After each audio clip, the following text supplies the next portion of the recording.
नमस्कार साथियों। आत्मविजिता करते हैं क्रोध पर विजय। श्रीमद् भागवत गीता में कहा गया है, कामात् क्रोधो अभिजायते, अर्थात कामनाओं में विक्षेप उत्पन्न होने से क्रोध होता है। मानवीय दुर्बलताओं में क्रोध का स्थान सर्वोपरि है।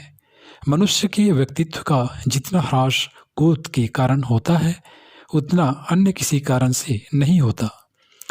इसे ऐसे भी समझा जा सकता है कि क्रोध हमारे जीवन में उभरने वाला एक ऐसा आवेग है जिसका समय पर निराकरण न होने पाने पर वह आदत का हिस्सा बन जाता है और फिर कई लोगों को तो व्यक्तित्व ही उसी आधार पर परिभाषित होने लगता है। कई लोगों में ऐसा मानसिक जटिलताओं के कारण भी होता है। वे अपनी मानसिक उलझनों में इतने उलझे बेचैन रहते हैं कि चाहे अनचाहे जिस चीज़ पर क्रोध उनका निकल आता है।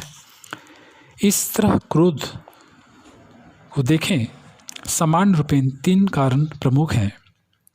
पहला, कामना पूर्ति में उत्पन्न हुए अवरोध के कारण। दूसरा, असफलता से उभरी खिन्नता के कारण। एवं तीसरा, आदत में उतरा हुआ क्रोध जो व्यक्तित्व का हिस्सा बन चुका होता है। कारण जो भी हो, क्रोध का अन्य मनोविकारों से गहरा व घनिष्ठ संबंध है।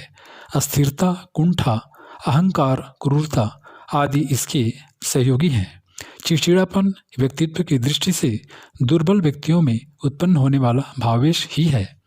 क्रोध पर विजय प्राप्त करने वाले ही आत्मविजेता कहे जाते हैं। महर्षि बोधायन के शिष्य गार्ग्य एक दिन अपनी सैया से न उठे तो अन्य शिष्यों ने जाकर महर्षि से उनकी शिकायत की।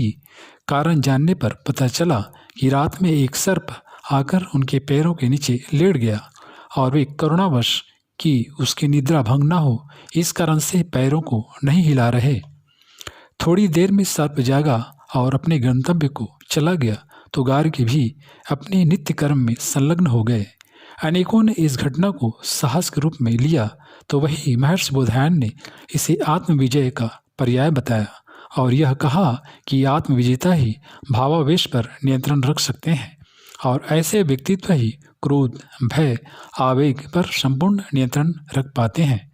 मित्रों, उन्होंने आगे कहा कि व्यक्तित्व के परिष्कार पर बढ़ चले प्रत्येक साधक के लिए आत्मविजय का यह चरण अनिवार्य हो जाता है।